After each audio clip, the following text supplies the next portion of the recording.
Asa na yung dating kasquad mo, Kap? Ba't di sila kalaruin mo? Abangan yung sa dulo ng video na to. Dahil doon natin yan pag-uusapan. Teka, baka kilala mo lang ako at lagi kang nanonood pero hindi ka pala nakapollow sa page. I-follow mo na yan. Isa lang eh. Hi guys, nandito na tayo sa 514th day ng 1 game per day. And ang standing natin bago yung game na to ay 426, 87, 426 wins and 87 losses. Sa game na to, gusto ko sanang mag-Yi-San Shin kasi Johead yung kalaban. Kaso lang may Parsa sila.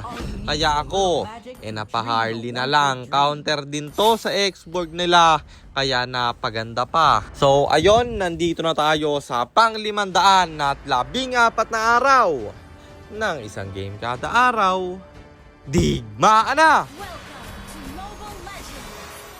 Nakita nyo na sa reels yung ginawa ng Matilda dito at sobrang ganda talaga. Binisunan niya ako at napatay ko yung dalawa. After nun diretso sa baba at yung X-Borg naman na aking naabangan. Siya'y mabibigyan sabay diretso sa Turtle Man. Akin itong binurse at di na kumontes pa yung kalaban. Tinry niyang Tomb Raid ng blue. Pero ang bilis ng respo ng kampi ko. Huli pa yung dalawa. Bagsak yung Johead nila. Lumalim pa yung Angela. Second skill sa farm at mananakbo. Kaso lang na-stun ako. Makakatakas yung Angela pero yung Parsa hindi na. After kung mapatay yung Parsa dumiretso tayo dito sa Iritel. Sakto siya ay nanakbo sa kampi ko at ako ang nakakuha ng kill bro. Sabay plating at out. Pero nag-overstay yung Johead nila. Kaya binalikan ko. Nagkaroon din kasi ng shield dahil sa turtle buff bro. After nun diretso sa baba. Ang lalim kasi ng X-Borg nila. At patay na naman siya. Sabay diretso sa gitna kasi ang lalim din ng mga kalaban. Monster kill na tayo man. At yung turtle biners ko na naman.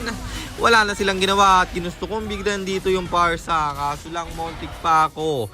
Kaya binalikan ko nung pagka lifesteal. Nakuha ko na yung blue na patay ko pa Parsa nila. At nabasag pa namin yung Tori sa gitna. Sabay huli dito sa Iritel. Mamamatay siya. Hirap na yung mga kalaban man. Basag pa yung tower sa gitna. At dito sa top lane may clash na naganap. Hindi ko na ilo-turtle to kasi pa 8 minutes naman na at napatay pa yung dalawa. Johead mabibigyan kahit may sabi ng Angela yan. At patay din yung Angela. Sumunod pa yung Parsa at X-Borg papasok pa talaga. Pinasok ko at wala na siyang kawala. Iritel na lang ang natira. Hindi na kinailangan ng Lord kasi rekta na to boy. Mabuboy yung Johead at Angela pero wala na silang magagawa pa. Kasi tapos na ang laban at panalo na naman tayo. Kaya ang standing natin ay 427, 87, 427 wins and 87 losses. At sagutin na natin yung tanong ni Idol, bakit nga ba hindi yung mga dati kong kalaro ang kalaruin ko? May kanya-kanya na kasi kaming buhay bro. Yung iba nag-aaral na at yung iba rin meron ng ka-grindmen. Kaya ako na lang yung naiwan at kailangan ko ulit humanap ng matinong kasamahan. Pero alam ko naman na kayang-kaya kong higitan yung 107 win streak ko.